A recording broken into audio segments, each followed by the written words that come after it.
Assalamualaikum pendengar FS. Aku harap kalian dalam keadaan sehat walafiat. Masih ingat dengan Via tak?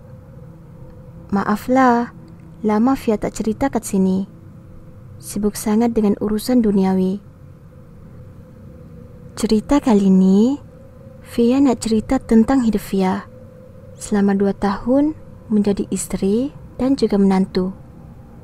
Cerita ni tak ada yang ditokok tambah dan memang 100% terpulang kepada korang untuk menilai. Cerita dia macam ni. Alhamdulillah, kawin juga aku.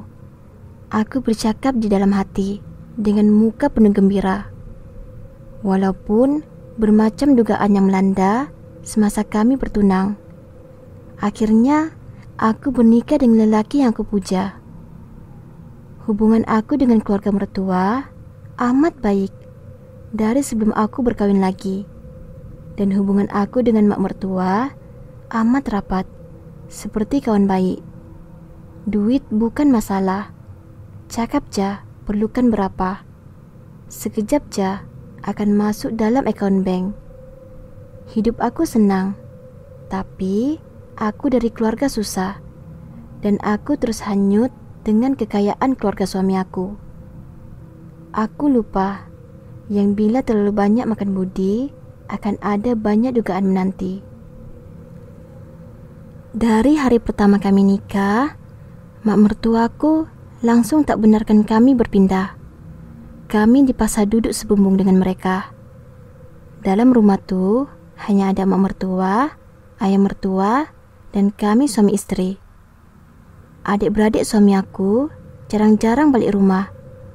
Dan rumah besar yang indah tu selalu sunyi dan kadang-kala menyeramkan. Rumah mak mertua ni tidaklah sebesar banglo. Tapi bilik ada 5, ruang tamu ada 3, dapur ada 2, laman depan dengan dekorasi air pacut mini, dan garaj kereta boleh muat 4 biji kereta.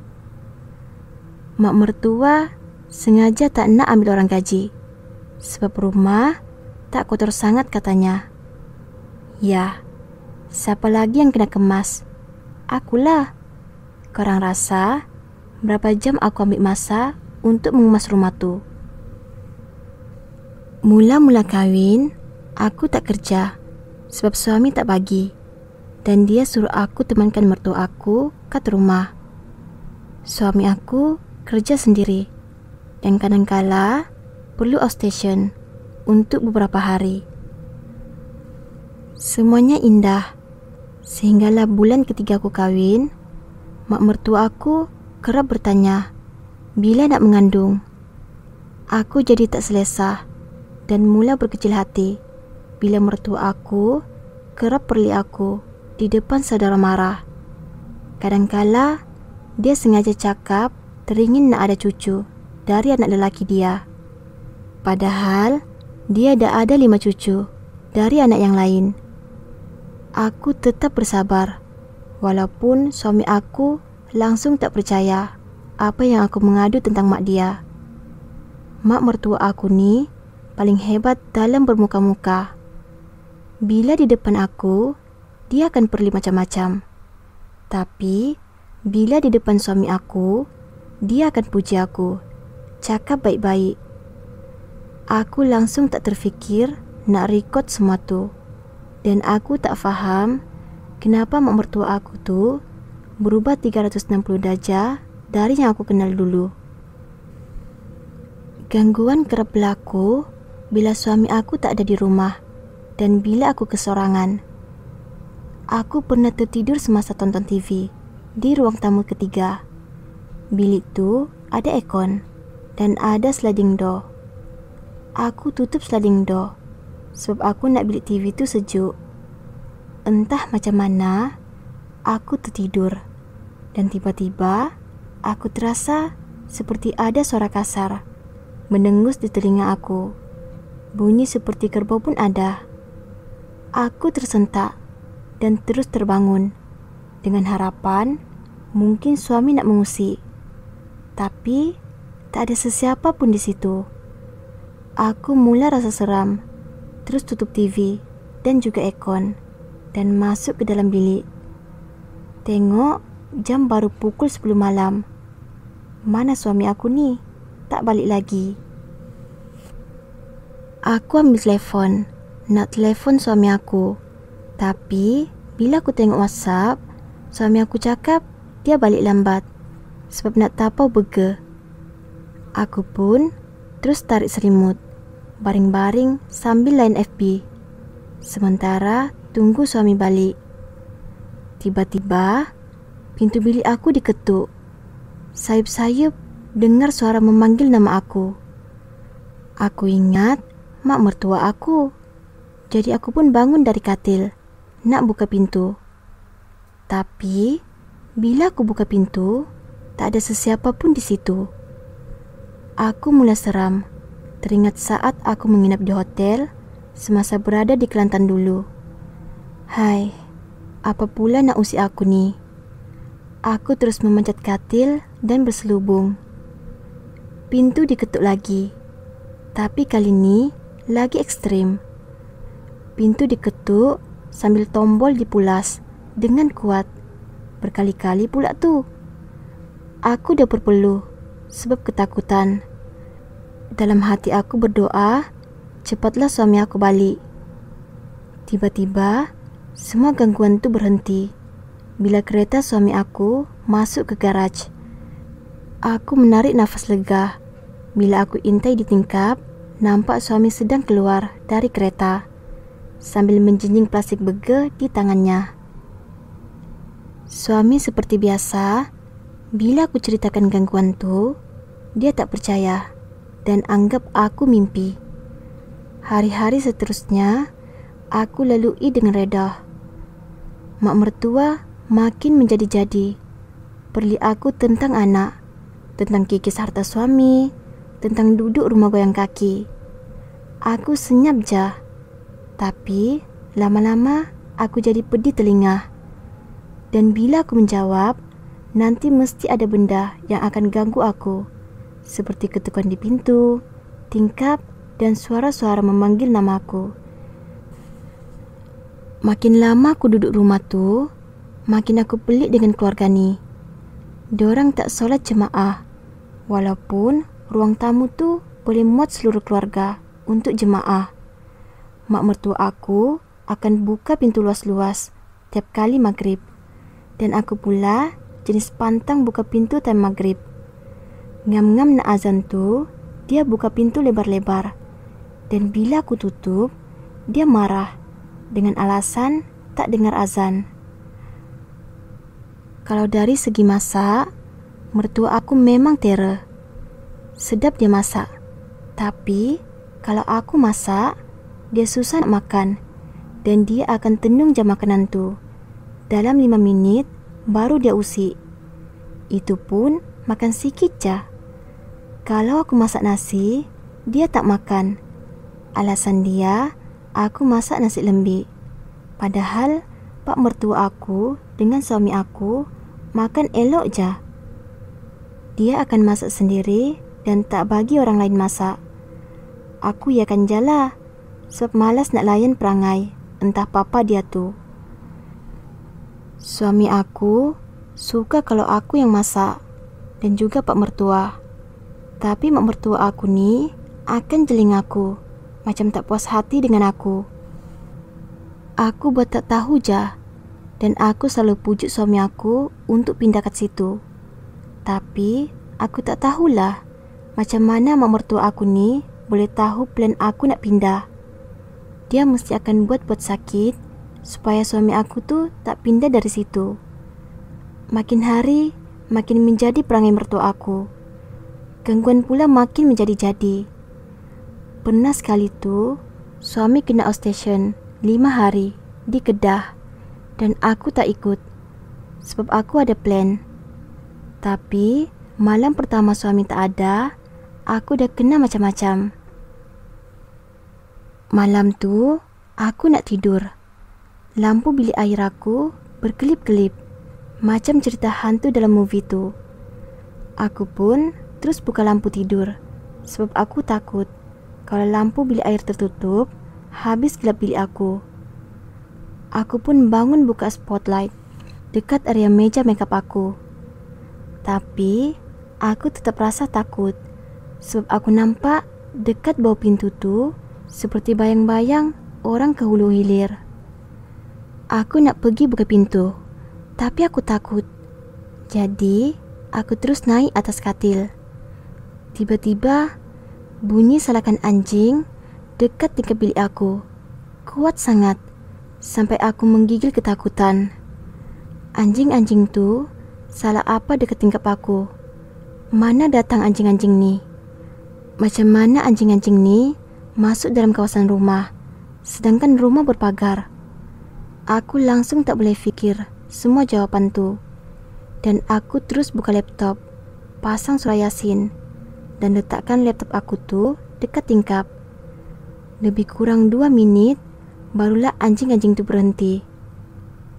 Tapi tidak, pintu aku diketuk serentak dengan bayang-bayang bahwa pintu tu masih ke hulu ke hilir.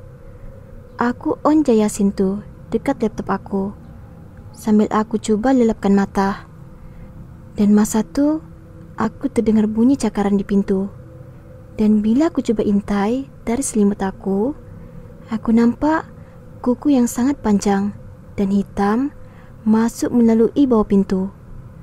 Aku nak jerit, tapi tak boleh sebab suara aku tersekat. Dan aku terkemat-kamit membaca ayat kursi. Kuku yang panjang tu seolah cuba nak masuk, tapi tak masuk penuh dengan tangan. Aku ambil bantal kecil, aku baling kat pintu.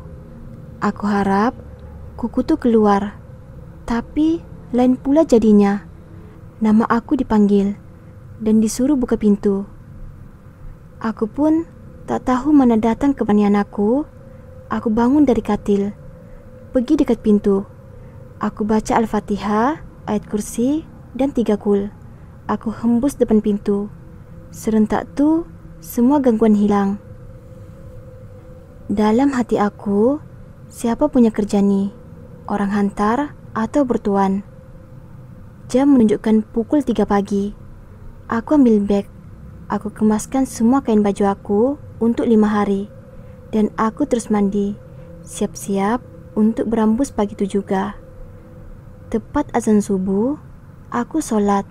Aku terus keluar dan memandu ke KL, pulang ke rumah mak aku.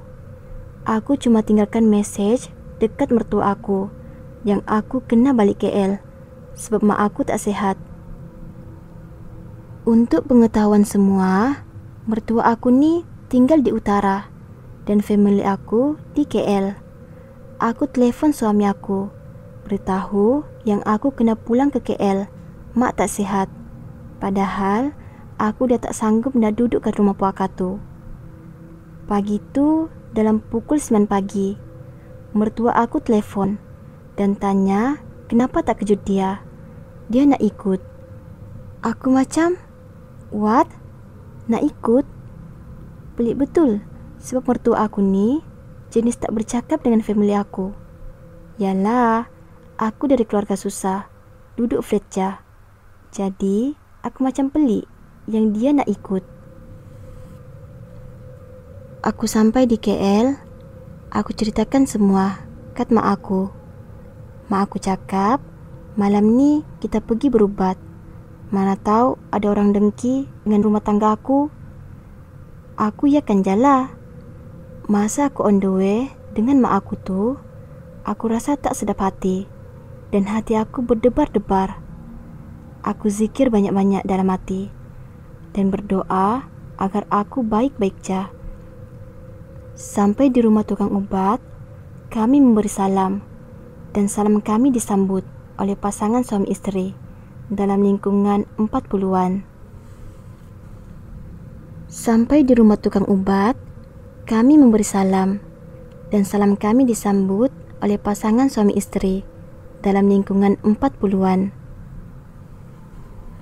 Aku baru nak buka mulut untuk cerita, pasangan ni terus bagi tahu aku barang apa yang aku kena bawa esoknya. Aku pun terkejut dengan kehandalan dorang ni. Tak buka mulut pun dah tahu cerita hidup aku. Oh, sangatlah. Barang yang dia minta aku bawa tuh adalah kain kuning, kain hitam, kain putih, paku 3 inci 2 batang, 5 purut 40 biji, dan garam kasar 1 paket. Aku pun pulang dan datang keesokan harinya dengan barang-barang yang dipinta. Pasangan tuh begitu kataku, gangguan yang aku hadapi sekarang bercampur. Ada yang datang menumpang sebab suka dengan aku, ada yang dari keturunan, dan ada yang dari mak mertua. Hah? Jantung aku macam terhenti bila aku dengar perkataan mak mertua. Aku pun tanya lebih lanjut, kenapa mak mertua? Pasangan tu cakap, mertua aku tak puas hati dengan aku, sebab anak dia sayang aku lebih, dan aku suka lawan cakap dia. Dah tu, asyik nak sakitkan hati aku, takkan aku nak diam je. Buat aku macam orang gaji dan cakap ikut sedap mulut. Pasangan tu cakap, mak mertua aku tahu aku berubat, sebab tu dia nak ikut, supaya dia boleh halang aku untuk pergi berubat. Aku susah nak percaya mak mertua aku ni main bomo, sebab dia solat. Takkan dia boleh terpesong sampai main bomo. Proses berubat tu sampai sakit-sakit satu badan. Permulaannya, aku disuruh duduk dengan kaki meluncur, dan perawat tu mula bacaan dia sambil kibas-kibas badan aku dengan kain yang 3 warna aku bawa sekali. Tiba-tiba, aku rasa kepala aku berat dan aku terus tak boleh kawal diri aku. Apa yang aku ingat, aku pusing belakang sambil menjerit. Selepas tu, perawat membaca beberapa surah dan aku menjerit nyaring sambil mengilai. Kemudian aku pingsan. Selepas aku tersedar, perawat cerita semula apa yang terjadi. Semua ni adalah belaan mak mertua, dan selepas proses berubat ni, mungkin aku akan diganggu lagi. Aku tak nak percaya bulat-bulat apa yang dikatakan oleh perawat. Tapi dalam masa yang sama, aku takut nak balik ke rumah tu. Motif mertua aku lakukan semua ni agar kami bercerai dan anak dia boleh kahwin dengan perempuan pilihan dia. Akhirnya, aku pulang ke rumah mertua aku. Aku pun mencari kerja dengan alasan aku bosan duduk di rumah dan ingin mencari wang untuk bantu adik aku yang belajar di Juni. Alhamdulillah, suami izinkan. Dan setelah aku bekerja, aku kurang diganggu di rumah. Tapi, sekali-sekala ada juga gangguan yang menyinggah. Hampir 2 tahun, aku duduk di rumah mertua. Dan akhirnya, setelah gagal membujuk suami, beli dan duduk rumah sendiri, aku akhirnya ambil keputusan untuk hidup sendiri. Aku langsung tak boleh nak pandang muka mertua aku tu. Dan aku hidup dalam kepura-puraan. Aku hidup dalam ketakutan. Aku dilepaskan dengan talak 1. Dan aku lebih bahagia hidup sendiri. Okeylah. Terima kasih sudi dengar kisah Fia. Sekian.